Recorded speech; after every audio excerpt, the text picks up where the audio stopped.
Good Morning Business. Le débat. Nos éditorialistes de choc viennent de nous rejoindre. Alors Nicolas Dose, le partage de la valeur, c'est le gros sujet du jour aussi. Il n'y aura pas que le BDF. C'est à l'Assemblée nationale. Ça y est, les députés doivent aussi se prononcer sur ce dossier. Est-ce que le partage de la valeur remplace les salaires? C'est une vraie question. Et en dépit de tous les arguments techniques ou purement économiques qu'on pourra apporter, que tout le monde se pose la question, je le comprends très bien. Est-ce qu'on est en train de jouer les primes au détriment des salaires?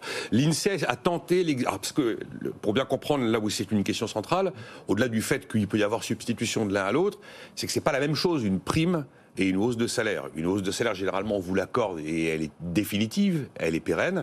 Et ce qui est du salaire est soumis à cotisation. Ce qui est soumis à cotisation ouvre des droits sociaux, notamment des droits à la retraite. C'est pas le cas s'il y a de la participation, de l'intéressement ou une prime de partage de la valeur. En mars, l'INSEE a publié une donnée. Alors, je sais pas trop comment ils sont arrivés à ce résultat, mais ils ont admis que l'effet d'aubaine était possible. Et là, on parle de la prime de partage de la valeur, ce qu'on a appelé la prime Macron, vous savez, qui est totalement exonérée de cotisations et exonérée d'impôts. Ils ont considéré qu'un tiers du montant des primes Macron versées probablement correspondait à des hausses de salaire qui n'avaient pas vu le jour. Ce qui est une observation qui a été faite au mois de mars. C'est la raison d'ailleurs pour laquelle il y a au sein de l'accord national interprofessionnel, l'ANI, parce que c'est quand même quelque chose qui a été obtenu par les partenaires sociaux, l'article 1. L'article 1 dispose très clairement que le socle fondamental de rémunération d'un salarié, c'est le salaire. Et c'est pas un intéressement, une participation, une prime de partage de la valeur ou 3 actions gratuites. Voilà, c'est clairement dit comme ça dans l'accord national interprofessionnel. Ensuite, ce texte de loi est prévu pour mettre en place cette ANI pendant 5 ans. 5 ans, ça veut dire que, revoyure. Dans 5 ans, on y revient, on regarde, on fait les bilans. Si vraiment on constate qu'il y a eu des dérives, à ce moment-là, quelle correction apporter ? On verra, enfin en tout cas, il y a cette notion-là qui est quand même présente.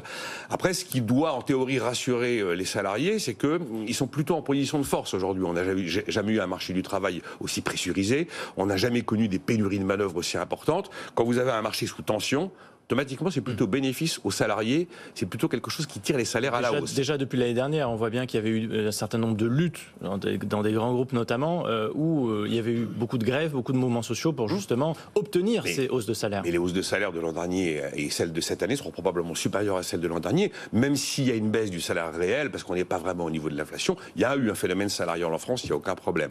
Après, il faut rappeler quand même que la question du salaire, c'est une question qui éventuellement est à la main des partenaires sociaux. Il est clair qu'il n'y a pas un article de loi qui va venir encadrer ça. Ça, c'est pas possible. Après, ce qu'on peut rappeler, c'est qu'on ne parle pas de la même chose quand on parle de hausse de salaire et de partage de la valeur. Tous les systèmes de partage des bénéfices reposent sur l'histoire qu'on va répartir différemment la création de richesse. Tout ce qui suppose des hausses de salaire suppose qu'on répartit finalement d'une certaine manière des gains de productivité. Donc on ne parle pas de la même chose, c'est pas le même sujet. Maintenant, on peut donner tous les éléments techniques et tous les arguments. La question est dans les esprits, c'est d'ailleurs la raison pour laquelle la CGT n'a pas signé l'accord national interprofessionnel. Il n'y aura pas de garde-fou législatif pour éviter que si et là, certains employeurs soient tentés de préférer des primes à des hausses de salaire pérennes. Jean-Marc Daniel, justement, l'ANI, Nicolas le disait à l'instant, c'est une négociation à la base entre les partenaires sociaux. Est-ce qu'il ne faut pas s'appuyer justement sur ce mouvement plutôt positif pour essayer de faire en sorte qu'on discute notamment des minima de branche qui sont pour certains de plus en plus nombreux en dessous du SMIC? Oui, cette affaire a redonné une certaine vie aux partenaires sociaux qui sont quand même pas mal ébranlés en ce moment et notamment au moment de l'affaire de la retraite, ils étaient totalement à l'écart de la gestion du dossier alors que historiquement quand même les retraites au travers de la sécurité sociale ça appartenait aux partenaires sociaux. Donc, je crois qu'il y a, dans cette affaire, il y a 3 éléments à mettre en avant. Le premier, comme toujours, le premier élément, c'est quand même que le salaire, lui, il a suivi, d'après les dernières statistiques de la DARES, ce qu'on appelle le salaire horaire de base ouvrier employé, qui est un peu la référence de l'évolution du salaire, a augmenté, d'après la dernière statistique, celle du premier trimestre, de 5,1% quand l'inflation a été de 5,6%. Donc le salaire n'a pas totalement compensé la hausse des prix, mais il a quand même été associé à l'évolution des prix. Les salariés ont quand même pas subi de façon totale et frontale les conséquences de la hausse des prix. On a perdu du pouvoir d'achat. On a perdu un peu de pouvoir d'achat.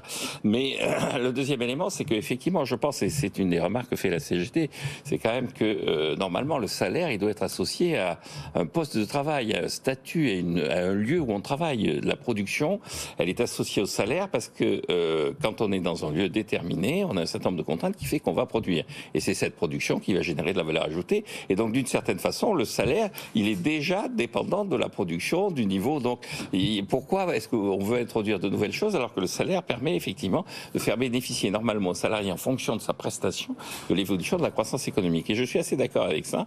Et la troisième remarque que je fais, c'est que je pense que le salaire lui-même est en train d'être complètement revu et que de plus en plus l'évolution des revenus de chaque individu va être déterminée quasiment personnellement. C'est-à-dire que là aussi, quand on voit les premières théorisations sur le salaire au 19e siècle, pratiquement tout le monde faisait à peu près la même chose dans une usine. Il y avait des ateliers, il y avait certes une hiérarchie, mais il y avait des masses entières de gens dont le métier était tout à fait comparable. Maintenant, dans des unités de production, dans les usines, dans les endroits où on travaille, il y a de moins en moins de comparabilité entre les différents individus. Chaque individu a quasiment un métier, une fonction. Il n'est pas forcément organisé de la même façon. Avec le télétravail, avec tout un tas avec l'auto-entrepreneuriat, il est aussi déconnecté même dans le temps de présence qu'il assure dans l'entreprise. Et donc vouloir dire, écoutez, voilà, l'entreprise c'est un tout, et puis dans ce tout, on va donner telle part aux salariés et telle part au capital, ça me paraît une vision un peu dépassée de ce que est l'entreprise. Et puis pour conclure, vous êtes la petite équipe du lundi, et le lundi c'est citation. Ah, c'est le latin. Et donc, comme vous n'étiez pas là pour cette citation, je vais me permettre par paresse de la reciter, c'est sine labore non erit panis inore. Ce qui veut dire que sans travail, normalement, il n'y a pas de pain. C'est-à-dire que c'est le travail qui doit déterminer la rémunération de quelqu'un et non pas son appartenance à une structure plus ou moins profitable. Bon, pour finir sur une note positive, quand vous avez un texte qui doit profiter à 1,5 million de salariés de petites PME profitables plus de 3 ans de suite, c'est quand même une bonne nouvelle pour eux. Voilà.